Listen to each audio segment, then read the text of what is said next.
We've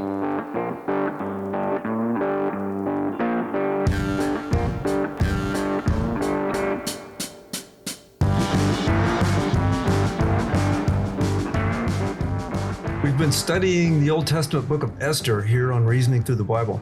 And one of the themes or one of the phrases that keep coming up is, it just so happens that, or what a coincidence that, because there's so many circumstances here that on the surface seem like a coincidence or a happenstance, but we very clearly see a clear pattern of God's providential hand working through circumstances. Today, we're going to see even more of that. We're going to see God's hand working through chance, to even chance is determined by God.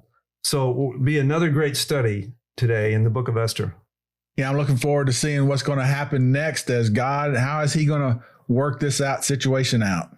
And with that, if you have your Bibles, turn to the Old Testament book of Esther, chapter 3. We're in the middle of the chapter. Just a bit of a refresher. Our Jewish nation has found itself under the king of Persia, Medo-Persia to be exact. And the original queen had disobeyed the king and she was deposed. There was a beauty contest, and it just so happened that Esther was able to enter, and it just so happened that she was beautiful, and it just so happened that the king found favor in her, and it just so happened that her mentor, Mordecai, had told her not to let everybody know that she was Jewish.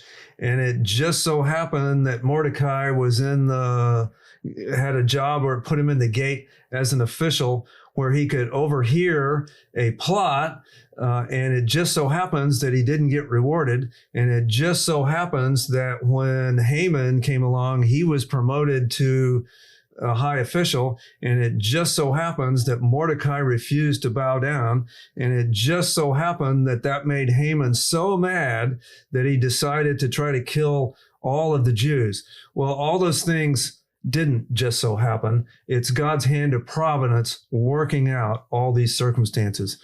Today, we're going to find another, it just so happens that when Haman uses a casting of lots, or what they call which was really sort of like our rolling a dice, to determine when they're going to kill the Jews. And it just so happens to be a providential date, Steve. What a coincidence. Yeah, I get the picture that Haman is doing this day after day, month after month, until he gets the right results. And so, yeah, if you keep on doing something over and over again, then at some point you're likely to get the right answer or the answer that you're seeking. It's like the story of the man that decided he wanted to go get a donut. And he says, okay, if there's a parking space right in front of the donut store, then I'll stop and get a donut. And if there's not, I won't.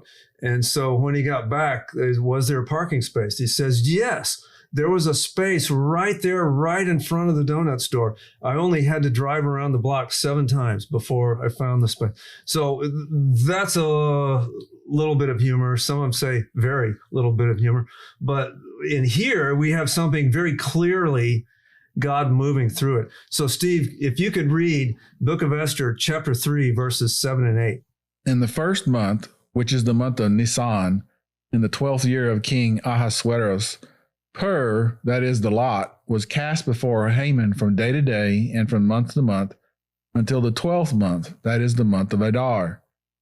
Then Haman said to King Ahasuerus, there is a certain people scattered and dispersed among the peoples in all your provinces and your kingdom. Their laws are different from those of all other people, and they do not observe the king's laws.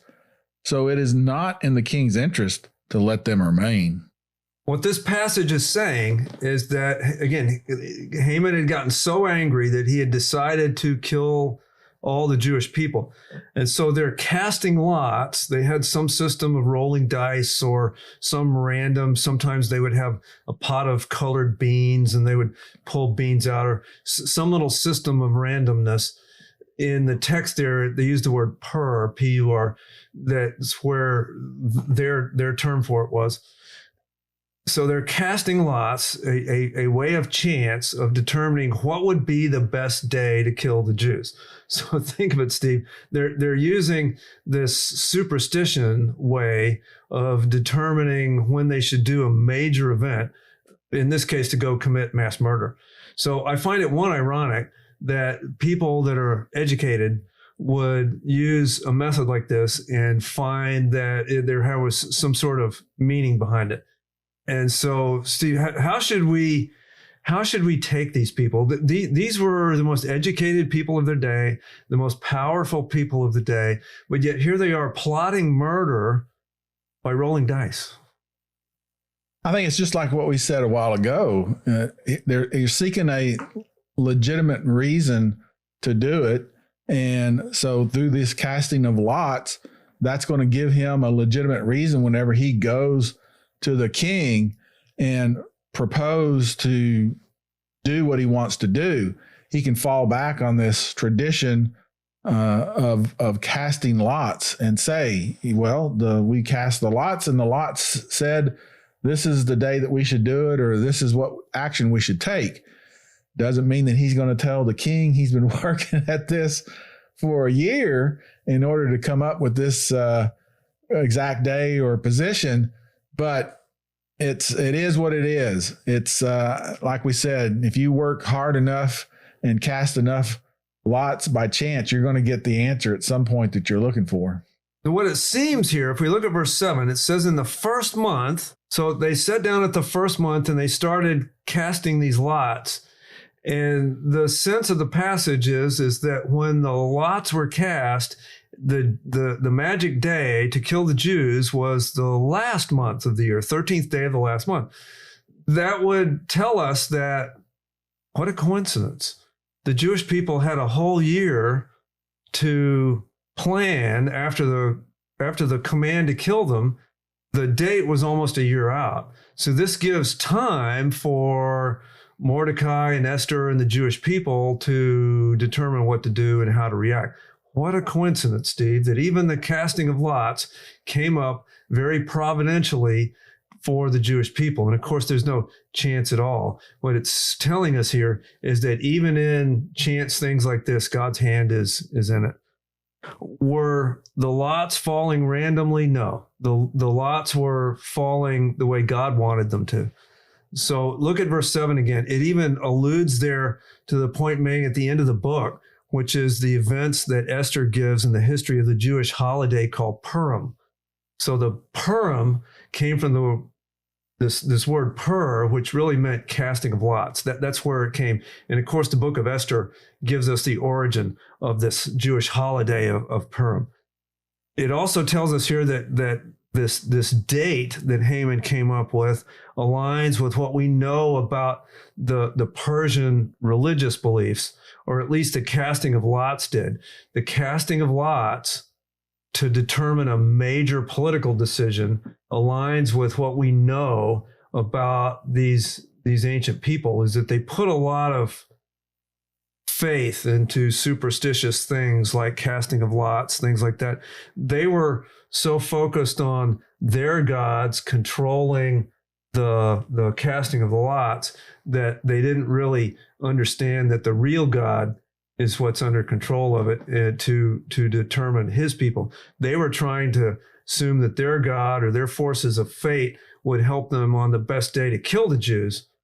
But what ended up happening is the real God used it to find the best day to protect the Jews.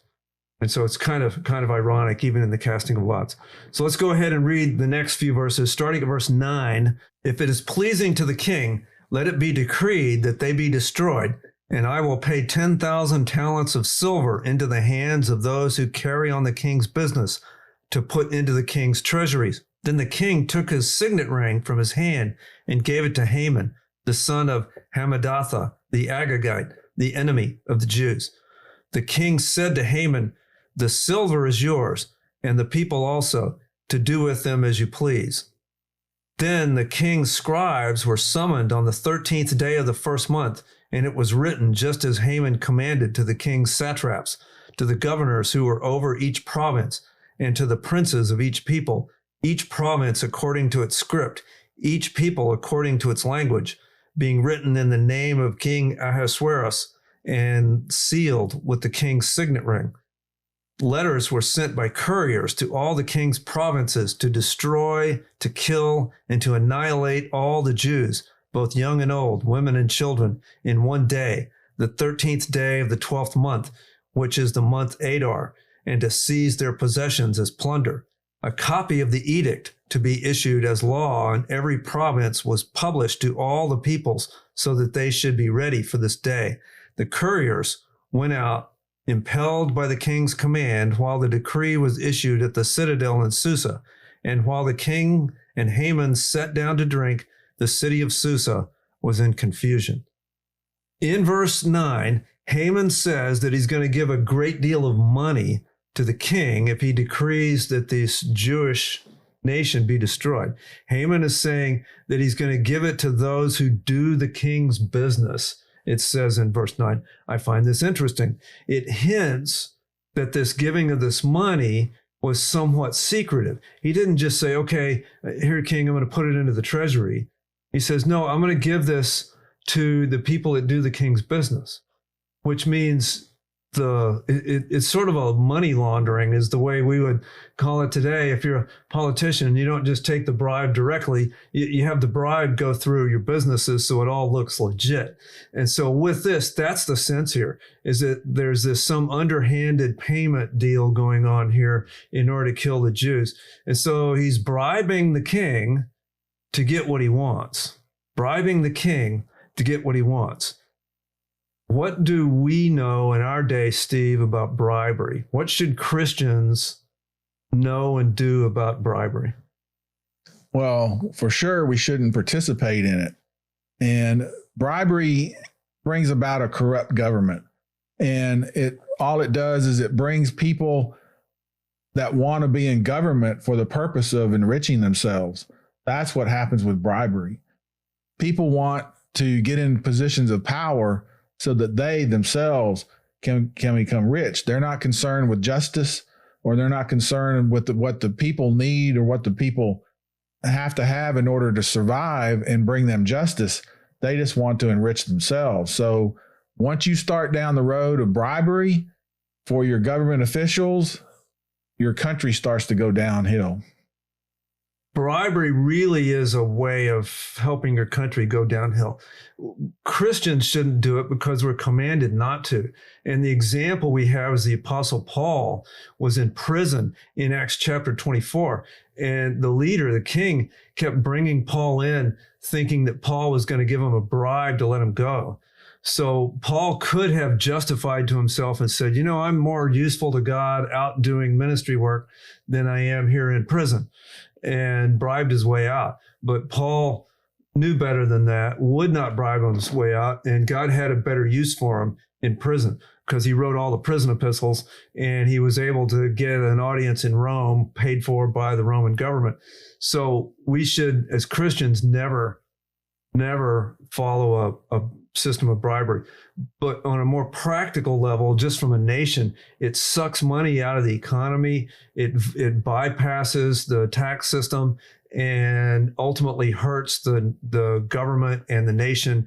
And it is one of the major ways of ensuring that there's poverty in your country, is if you allow widespread bribery. Everywhere where there's widespread bribery, you have widespread poverty. Two things also happen. One is that official is then compromised because now he has some information from the person that bribed him that he can always go to the authorities and say, hey, you have a official here who took money and has been bribed. Second part of it is that you can be assured that this person at some point is going to come back and want to bribe them again. And so then at that point, if they say, no, I'm not taking any more bribes, that's whenever the blackmail comes in and says, if you don't take this bribe, I'm going to report you. So it compromises the official and the person that's taking it. And it just leads into a situation that they can go deeper and deeper. And it leads to just a corruption all around. So Haman comes in and says, King, there's these people, they won't follow your laws, which was a lie. There was no indication here that the Jews weren't good citizens following the laws.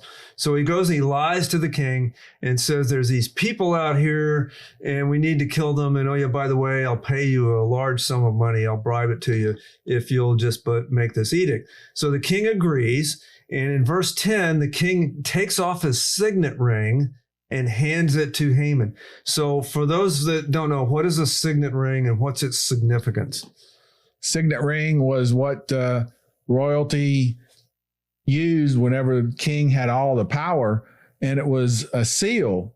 And whenever letters or laws were made, there would be a wax that would be dropped, and then the signet ring would be pressed into that wax. It was an official signature or authorization that the king says that, yes, he has authorized this law. And we see this with Ahasuerus again. He earlier just took the recommendation from the wise men that he got. Here, we can see why he's doing this is because he's going to get enrichment out of it. But what it shows is he doesn't have any concern for the Jewish people who are subjects of his, even if they are Jewish. Second is that he's just given this signet ring to Haman. Haman could come up with other laws too that could enrich himself. And he's got the king's signet ring, and he could impress and create laws all he wanted to with that signet ring. So we see this king, Xerxes or Ahasuerus, he just doesn't seem to have good scruples and ethics when it comes to ruling over his people. He doesn't come across as a very strong king. In fact, he comes across rather weak. This is another sign. Somebody comes to him and says, there's these people, we need to kill them all. And the king, oh yeah, okay, go ahead.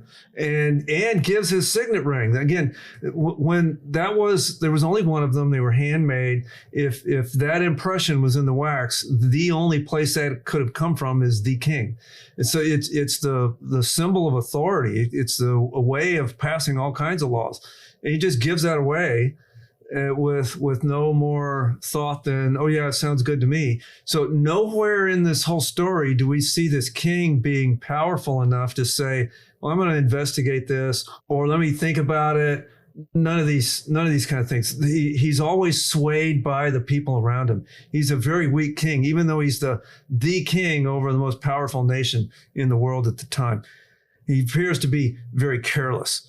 So they make this proclamation to kill Jews, and it goes out to all the provinces in the kingdom. Verse 15, the king and Haman were calm and peaceful when the city was thrown into confusion. Think about it, Steve. They had passed this law, oh yeah, go kill all these people. The king didn't even ask how many of them there were, didn't ask where they were, no details. Yeah, just kill them all. Let's have lunch. And so they were there calmly having lunch, drinking wine, when the city was in confusion. So what does that tell us about them as leaders? The city is in confusion, and they're in calm and peace, just having a nice meal. I believe that the confusion that they're having is that why all of a sudden these Jewish people were interacting. They had, while we look at it as a missed opportunity for them to go back to Israel and to go back to Jerusalem and rebuild it in their country and where they should be, the people there at Susa, they're interacting. They're merchants, they're people, they're friends that are there in the kingdom. And here it is that here this decree comes down. Oh yeah, on this certain day, you're to execute them, or they're going to be executed. So I look at this as being that people are confused. It's like, why? Where does this come from? What have they done in order to deserve this? What is it that it just doesn't make sense to them? I believe that's where the confusion is coming from. Right. There's confusion there because, one, it's going to kill all these people. The Jewish people, generally very industrious. They would have had possessions. So we have here a situation where the city is thrown into confusion and the leaders are unaware of it. They're disconnected from their subjects. They're disconnected from their subject because the city is in confusion and the king and his followers are just completely unaware, having a nice meal. They're disconnected from their subjects. A leader should always have his finger on the pulse of his subjects. And good leaders do. If we look at the good leaders throughout history, they were always very aware of how their subjects were going to react and the attitude of the people. Those are the good leaders. And same thing should apply in the leaders of our churches and the leaders of our nation. Good leaders should have a finger on the pulse of the average person to know what they want and what their needs are. Because here, this king doesn't have a clue as to what their needs are. Now, at this point in the story, we have a real interesting set of circumstances that have arisen here. By the end of chapter 3, which is where we are, we have this seemingly impossible situation. Because as we've seen, the law of the Medes and Persians cannot be changed. And the king has given this with his own signet ring. You can kill all the Jews come this one day, 13th day of the last month, kill all the Jews and take all their possessions. And that's gone out, and you cannot change the law of the Medes and Persians. It is set. Even the king can't change this law. So we have the power of the throne of the most powerful nation in earth that has passed a law that can't be changed, that all the Jews are going to be killed. We have all of the military people and the populace given total freedom to do this. We have this very high official, Haman, that hates the Jews, and he is determined to get rid of them. We have a king that is totally oblivious to any care about the Jewish people. And so, oh yeah, sure, just kill them all. Impossible situation. No way they can get out of it. No way out of this, Steve. The Jews are just done for. Might as well close the book. No. Can God deal with impossible situations? Is there a impossible situation when it comes to God? One thing the Jewish people have is tradition. And it's been shown that they give oral tradition and oral stories. They pass it down from generation to generation. This isn't the first time that we see a king that has been tricked into giving a decree. There's another time that we're told back in Daniel, and that king was tricked into giving this decree that if all the people didn't bow down to this statue to him, Nebuchadnezzar, that they were to be killed. And then we see Daniel's friend, they say, no, we're not going to bow down. And the king is thrown into a quandary because that's the law. The law can't be changed. And he knows that he is trapped and caught in his own law. So really against his will, he throws them into the fiery furnace for destruction. And we actually get out of that story that the king is upset. He has a sleepless night. But yet out of that, there 3 of them are saved in that situation. So I'm sure that this story had been passed down because it hadn't happened. It was in recent history when this happened. It happened when Babylon was in control and Persia had taken over from Babylon. Well, hang on. It gets worse. We're in an even worse situation now. Shadrach, Meshach, and Abednego were following God. They were standing on principles. So far in the story here in Esther, no one has shown any indication of following God. No one has prayed. No one has turned to God. They've all been sinful. Esther has kept her faith quiet. Everyone in the story is sinful. There's no one turning to God. So is it impossible? Is it done for? Is there any chance at all for the Jews? Yeah, there's absolutely a chance for the Jews because they are God's people. And while those 3 people of Daniel's friends, they were following God and they had stood up saying, even if our God doesn't save us, we're not going to bend the knee and worship the statue. And while we see here that they're not saying that they're following God, we have also seen in other places that God has protected his people even when they have not been necessarily following him. So we have both stories. We have the stories of where God protects them whenever they are following him, and where God has protected them whenever they have not followed him.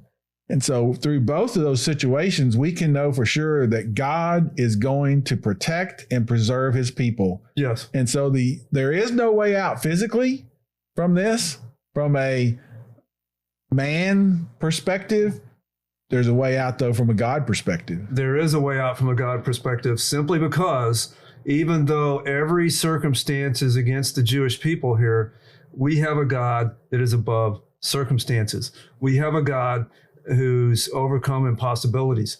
All the way back to Abraham, God said, I will do these things. I will make a great nation of you, and I will put you into the land forever. And there's no conditions on the Abrahamic covenant. God said, I will do these things. He walked through the animals, put Abraham to sleep.